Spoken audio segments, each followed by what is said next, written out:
Ratu Kalinyamat adalah perempuan yang terkenal karena keberaniannya. Bahkan sosoknya melegenda hingga ditakuti penjajah Portugis.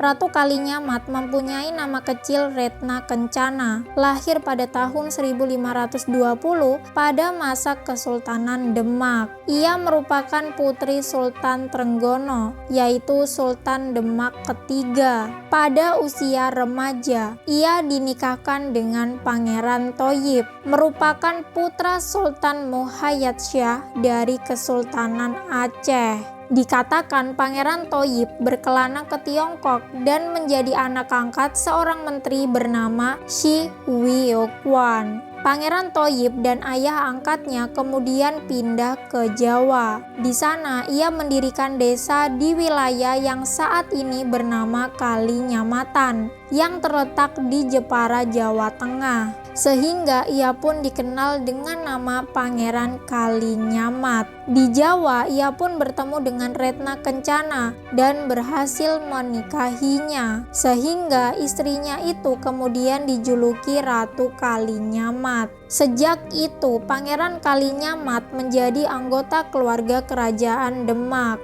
dan memperoleh gelar Sultan Hadlirin. Namun sayangnya pernikahan keduanya tidak berlangsung lama. Pada tahun 1549, Pangeran Kalinyamat meninggal dunia. Jadi sebelumnya pada tahun 1546, Sultan Trenggono yang merupakan ayah Ratu Kalinyamat meninggal dunia akibat pertempuran. Kakaknya Sunan Prawoto lalu menggantikan posisi ayahnya sebagai Sultan Demak. Namun selang 3 tahun setelah menjadi raja, Sunan Prawoto mati dibunuh oleh utusan Arya Penangsang yang merupakan sepupunya. Ratu Kalinyamat yang mendengar kabar tersebut datang menuntut keadilan atas kematian kakaknya. Sunan Kudus yang merupakan pendukung Arya Penangsang menjelaskan bahwa Sunan Prawoto adalah orang yang membunuh ayah Arya Penangsang. Jadi wajar kalau ia sekarang mendapat balasan setimpal.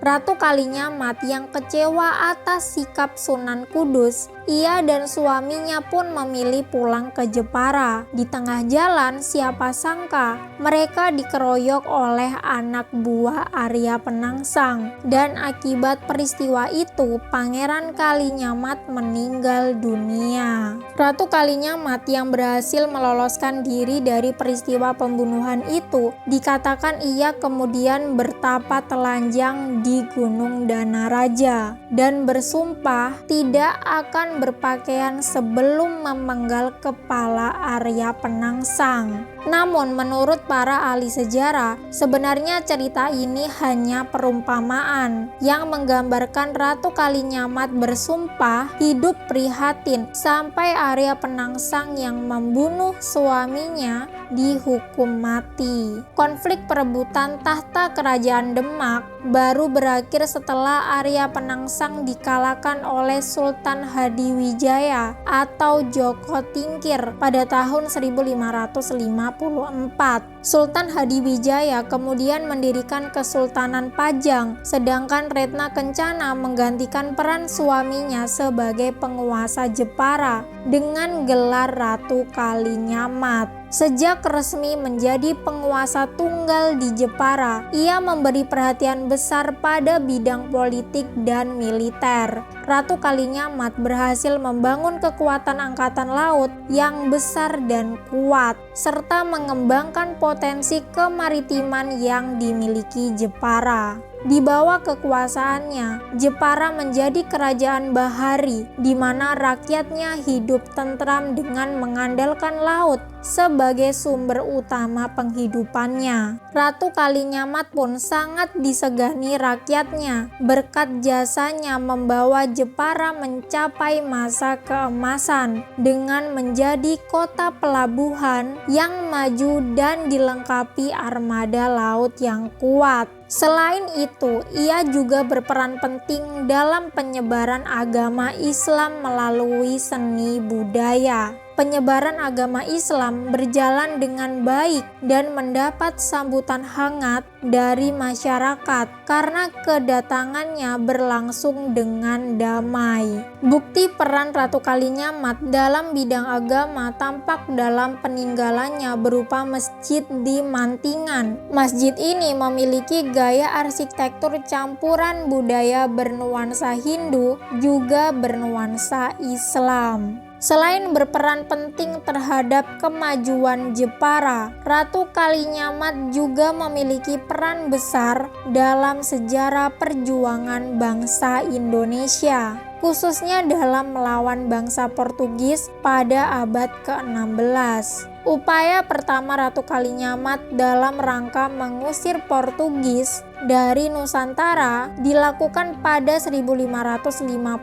atau kurang dari setahun setelah suaminya meninggal. Dari pertapaannya, sang ratu tetap menjalin komunikasi dengan orang-orang kepercayaannya agar pemerintahan di Jepara tetap berjalan. Pada kesempatan itu, Ratu Kalinyamat menerima surat permohonan bantuan dari Kesultanan Johor yang sedang terancam oleh Portugis di Malaka. Dalam suasana masih berduka, Ratu Kalinyamat mengabulkan permintaan tersebut dan menginstruksikan kepada panglimanya untuk mengirimkan 40 kapal perang yang mengangkut lebih dari 4.000 orang tentara di Malaka. Di sana armada Jepara bergabung dengan persekutuan Melayu yang berkekuatan lebih dari 150 kapal. Namun sayangnya pasukan gabungan itu ternyata masih kalah dengan Portugis yang memiliki pasukan lebih besar dan peralatan perang yang lebih mutakhir. Meskipun nyaris gagal total di percobaan pertama, namun Ratu Kalinyamat tidak menyerah. Ketika datang permintaan bantuan lagi dari tanah Melayu pada tahun 1573, kali ini dari Kesultanan Aceh Darussalam yang merupakan tempat asal suaminya, sang ratu kembali mengirimkan pasukan. Kali ini armada tempur Jepara yang dikirim ke Malaka jauh lebih besar. Ratu Kalinyamat memerintahkan salah satu panglima perangnya, Ki Demang Laksamana, untuk memimpin 300 kapal dengan 15.000 orang tentara. Namun ketika tiba di Semenanjung Melayu, pasukan Aceh Darussalam ternyata sudah dipukul mundur oleh Portugis. Armada Jepara kiriman Ratu Kalinyamat pun menyerang Portugis tanpa bantuan. Hasilnya 30 kapal Jepara hancur. Pihak Jepara mulai terdesak namun menolak berdamai. Sementara itu sebanyak 6 kapal perbekalan yang datang belakangan direbut juga oleh Portugis. Kekuatan Jepara semakin lemah, akhirnya memutuskan pulang. Dari jumlah awal yang dikirim Ratu Kalinyamat, hanya sekitar sepertiga saja yang bisa kembali ke Jawa. Sebelum serangan kedua ke Malaka itu, Ratu Kalinyamat juga sempat mengirimkan pasukan untuk membantu kerajaan Tanah Hitu di Maluku pada tahun 1565 yang juga diserbu Portugis. Namun lagi-lagi upaya ini mengalami kegagalan. Meskipun begitu, bangsa Portugis rupanya salut atas keberanian Ratu Kalinyamat. Bahkan Portugis menjulukinya perempuan tangguh dan gagah berani yang tidak kenal takut. Setelah mengabdi selama kurang lebih 30 tahun pada rakyat Jepara, Ratu Kalinyamat meninggal dunia sekitar tahun 1579.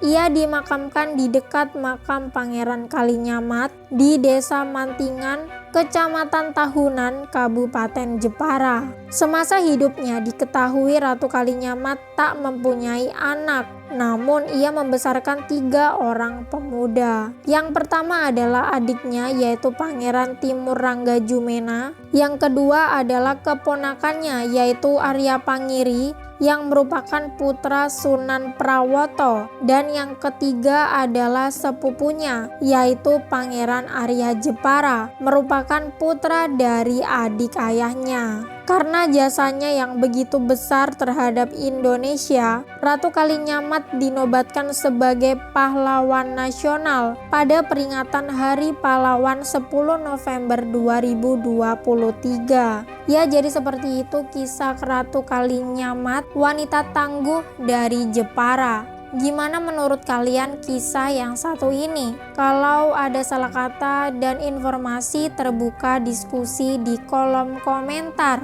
Kalau ada sumur di ladang, boleh kita menumpang mandi. Kalau ada umurku panjang, boleh kita bertemu lagi.